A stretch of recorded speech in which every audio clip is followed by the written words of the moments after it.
Hello and welcome to MTG Burgeoning, your channel for all things magic. In this video, we are going to discuss the quintessential cards needed to build the core of an Elf Tribal Commander deck with Lathril, Blade of the Elves, as its general.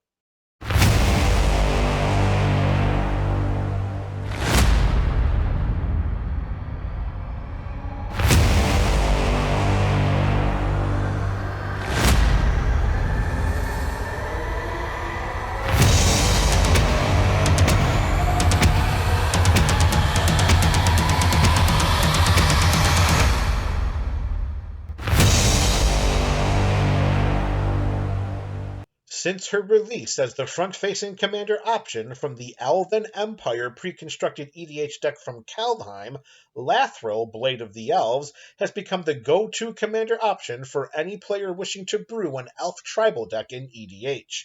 Lathril is a 2/3 legendary Elf Noble with Menace for 2 in Golgari colors, and whenever she deals combat damage to a player, we create that many 1/1 green Elf Warrior creature tokens. We can tap Lathril and 10 untapped elves we control, and have each opponent lose 10 life, and we gain 10 life. A deck helmed by Lathril could be constructed in many different ways. With the assistance of Lathril's built-in evasion, a Voltron deck could be brewed that focuses on winning the game through lethal commander damage. With that same built-in evasion, a token deck could be optimized that wants to flood the battlefield with creatures and overrun opponents, a feat easily achievable through Lathril's triggered ability. A life gain deck in Golgari colors is also possible, and when paired with Lathril's activated ability, the life should drain from our opponents early and often.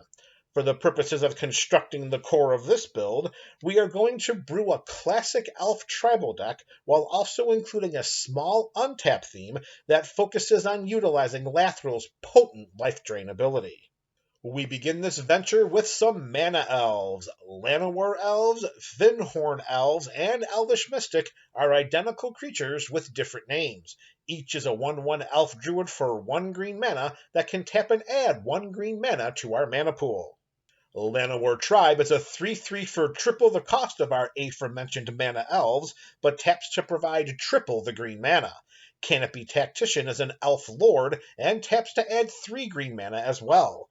Heritage Druid has a static effect that allows us to tap 3 elves we control to add 3 green mana. This ensures that every elf we control has the classic Llanowar Elves mana ability.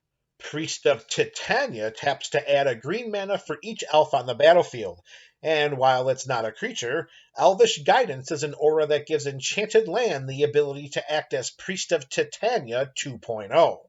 Priest of Titania version 3.0 comes in the form of Wirewood Channeler, which taps to add X mana of any one color, where X is the number of elves on the battlefield. Circle of Dreams Druid can add a green mana for each creature we control, and Elvish Archdruid, another elf lord, adds a green mana for each elf we control.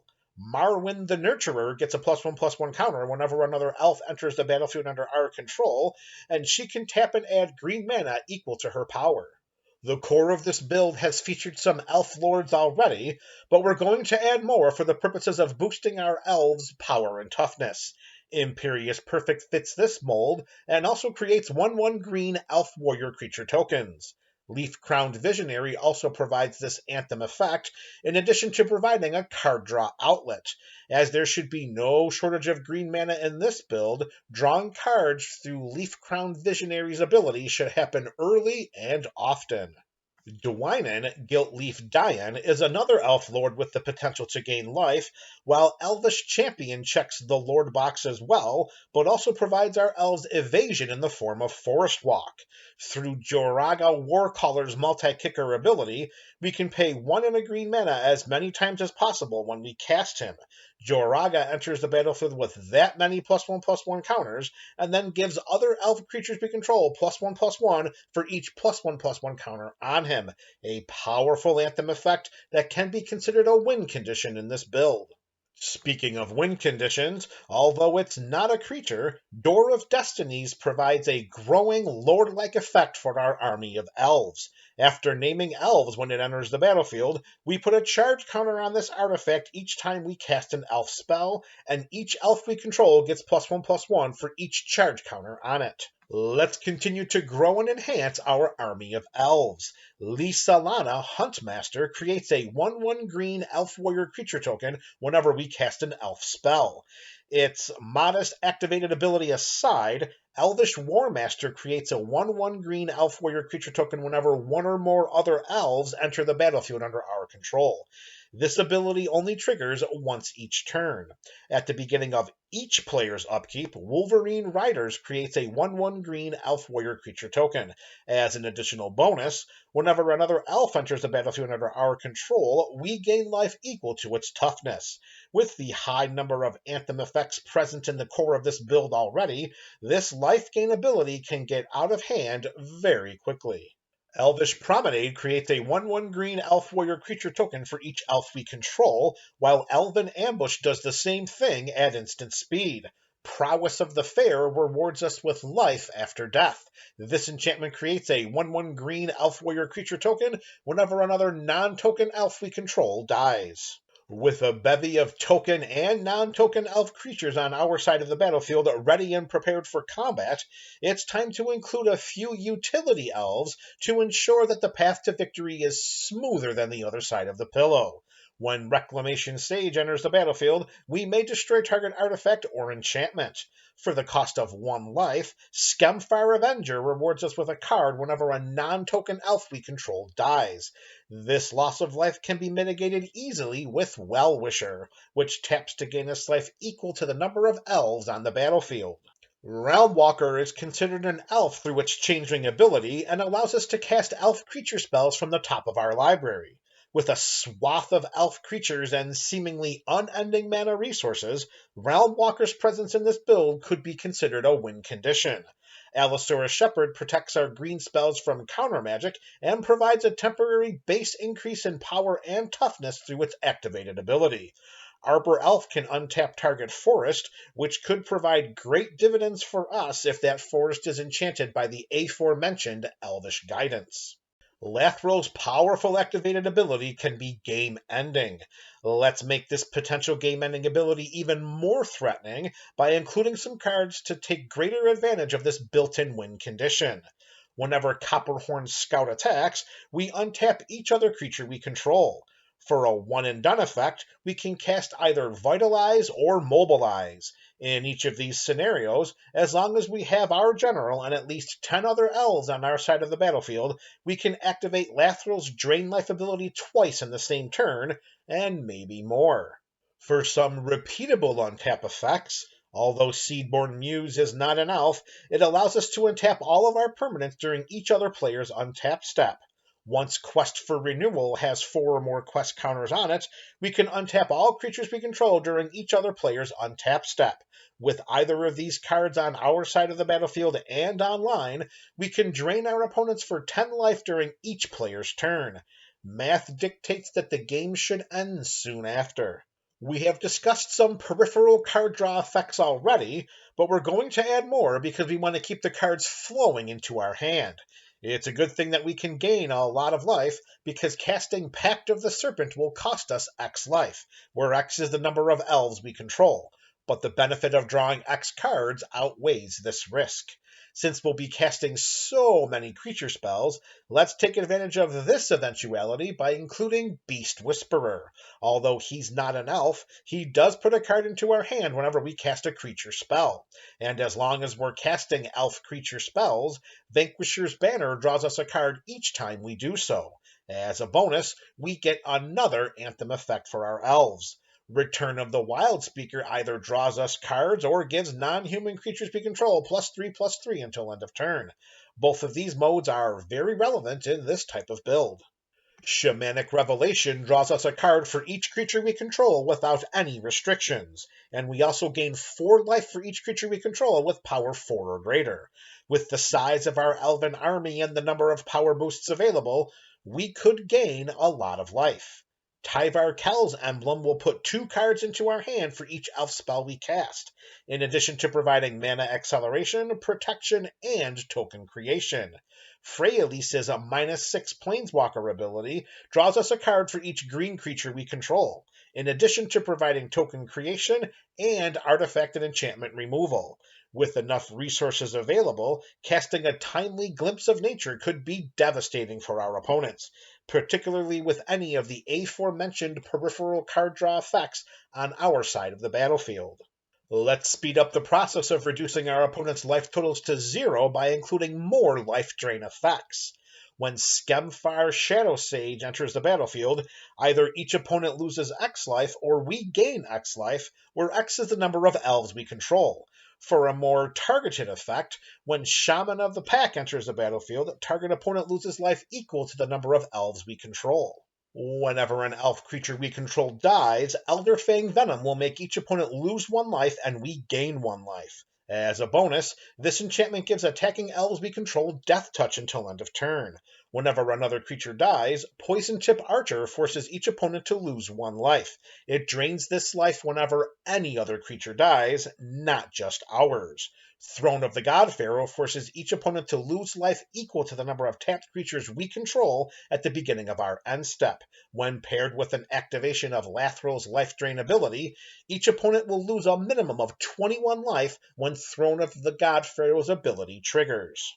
We have crafted a formidable elf army so far. Now let's use it to win the game. Izuri, Renegade Leader, does so in spades. For every 2 and 3 green mana we pay, elf creatures we control get +3/+3 and gain trample until end of turn.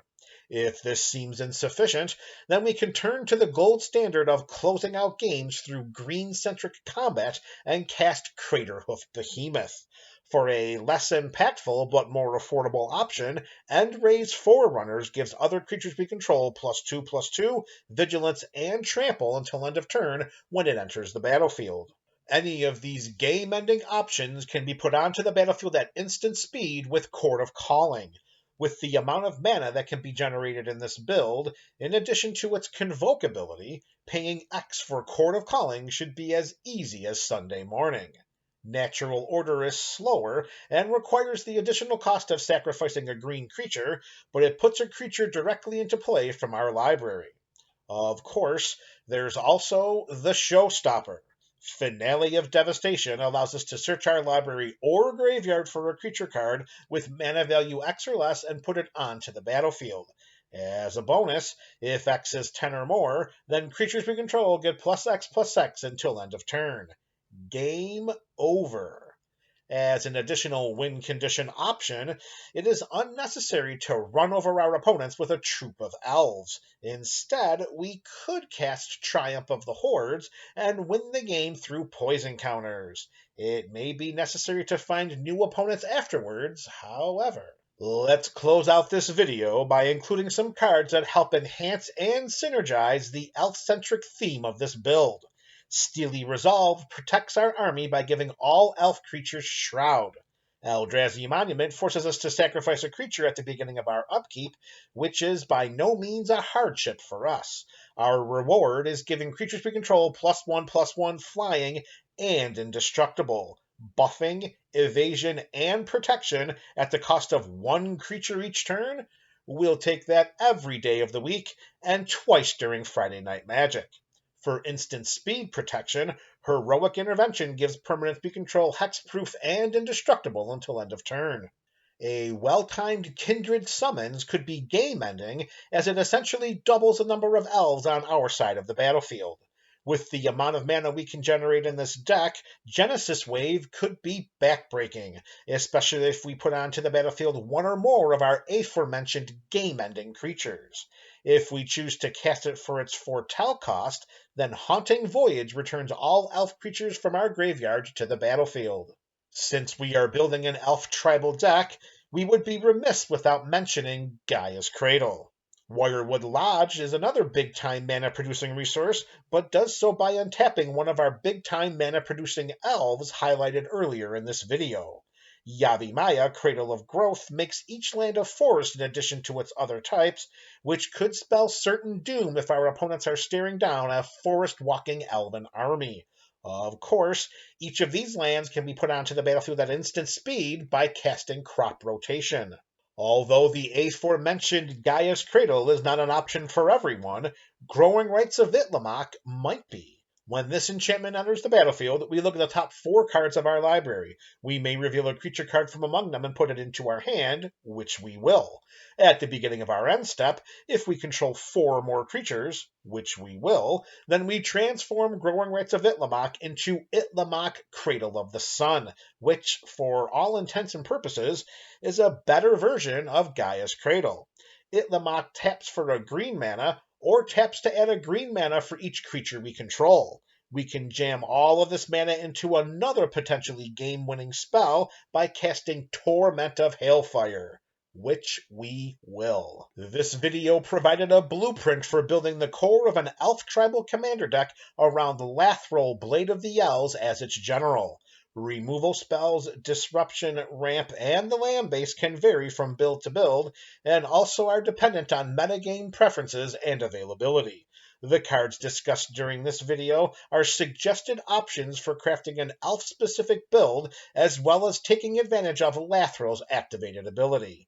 Let me know your thoughts about these recommendations in the comment section below. This is MTG Burgeoning, your channel for all things magic.